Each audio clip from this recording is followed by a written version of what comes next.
Hello everyone, I hope all are feeling well. और इस video में हम लोग क्लास 10th की जो मोमेंट्स की किताब है उसमें का चैप्टर 10 के बारे में देखेंगे। द बेगर समरी इन हिंदी, उसका जो हिंदी समरी है उसको देखेंगे। तो देखिए, वकील सरजई को रोका जाता है। एक दिन वकील सरजई को एक भिखारी द्वारा रोका गया। भिखारी चिल्ला रहा था उस पर दया की जाए। वह कह रहा था कि उसके पास खाने को कुछ नहीं है। वह 8 वर्ष स्कूल अध्यापक था, परंतु उसने जगह खो दी। भिखारी का वर्णन, भिखारी चिथड़ों में था। उसकी सुस्त और शराबी आंखें थी। उसके दोनों गालों पर लाल निशान थे।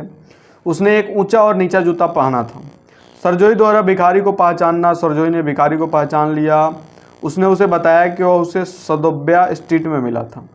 तब उसने स्वयं को एक विद्यार्थी कहा था। सरजई ने उसे धमकाया कि वह पुलिस को बुलाएगा। भिखारी मान गया और उसे सच्चाई बता दी। सरजई द्वारा उसे काम पर लगाना। भिखारी ने सरजई के काम के लिए कहा। सरजई ने भिखारी को उसके लिए लकड़ी फाड़ने के लिए कहा। जब उसने उस कार्य के लिए पूछा, भिखारी ना चाहते हुए वह कार्य करने के लिए तैयार हो गया। सरजई की रसोइया ओल्गा द्वारा भिखारी की सरजोई शेड में ले गया। उसे वहां लकड़ियां फाड़नी थी। सरजोई ओल्गा और भिखारी को शेड में देख सकता था।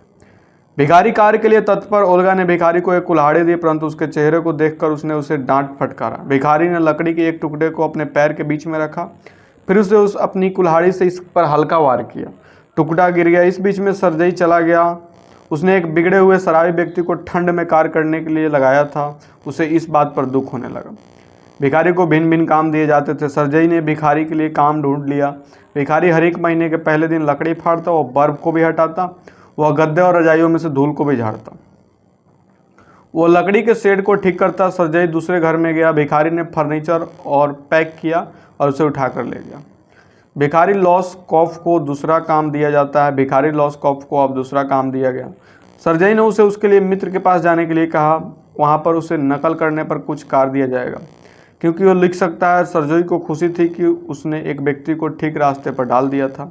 सरजई और लॉसकॉफ की 2 वर्ष पश्चात भेंट। 2 वर्ष बीत गए। एक शाम सरजई एक थिएटर की टिकट की खिड़की पर खड़ा हुआ था। वो अपनी सीट के लिए पैसे दे रहा था।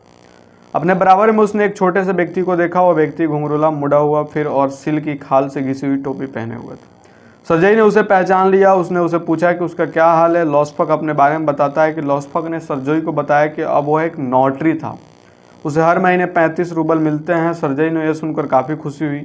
लॉसकॉफ ने सरजई का जो कुछ उसके लिए दिया था धन्यवाद किया। उसने सरजई को बताया कि यदि वह उसकी सहायता नहीं करता तो वह अब भी झूठ बोलते रहता। उसने सरजई और रसोइया ओल्गा का धन्यवाद किया। उसने सरजई को बताया कि ओल्गा ने ही वास्तव में उसे बचाया था। लॉसकॉफ रसोइया ओल्गा के बारे में और अधिक बताता है। लॉसकॉफ ने सरजई को बताया कि ओल्गा उसे डांट की फटकारती है। तब तक उसने सामने बैठ जाती और रोती। वह उसे कई तरह की गाली देता। वो उदास भी हो जाती। फिर वह उसके लिए लकड़ियाँ फाड़ती। उसने यह कहकर सरजई को आश्चर्यचकित कर दिया। उसने उसके लिए लकड़ी का एक भी टुकड़ा नहीं फाड़ा। ओल्गा के कार्य के कारण उसके दिल में एक परिवर्तन आ गया। उसे ओल्गा ने ठीक किया और वो उसे कभी नहीं भूलेगा। उसने सरजई को बताया कि घंटी बज गई थी और वो गैलरी की तरफ चला गया था। ये जो क्लास 9th की चैप्टर नंबर 10 है मोमेंट्स की बुक की, वहाँ पे एक छोटी सी इन्फॉर्मेशन हिंदी सारांश आपको कैसी लगी कमेंट करके बताएंगे। जल्दी मिलते हैं आपसे नेक्स्ट वीडियो में। तब तक के लिए बाय बाय।